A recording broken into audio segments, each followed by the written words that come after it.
Hey there, it's Christine, and I'm coming to you from Central Oregon on the Deschutes River.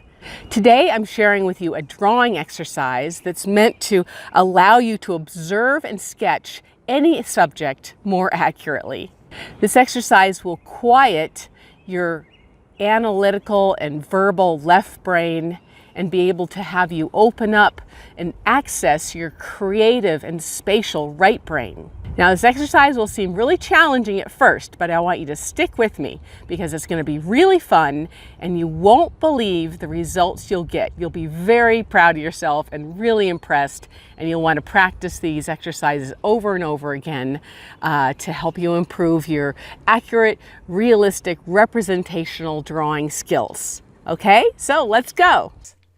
Sometimes it's a challenge to take the time to slow down and really see what you're drawing, especially if it's a familiar subject.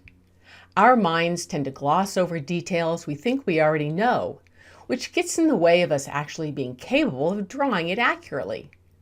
So the remedy to this dilemma is to practice drawing your subject upside down. Yes, that's what I said, upside down.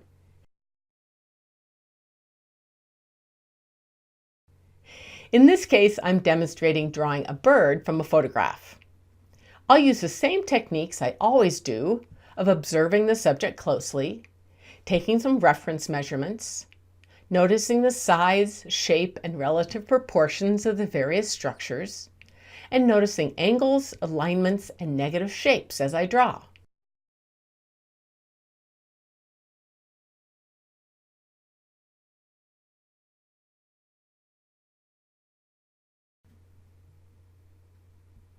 Once I feel finished, I'll turn my drawing and the photograph right side up and do some refinements.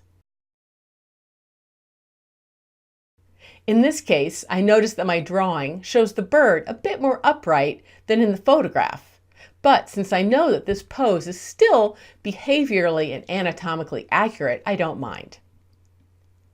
If you try this exercise, I guarantee you'll feel your brain focus more sharply on the task. Thus, you'll look more intently and draw more slowly, which will enable you to create a more realistic drawing than you'd think possible. I love doing this exercise with kids because they think it's really fun, and they are always super amazed at how good their drawings look when they turn them right side up. Okay, now it's your turn.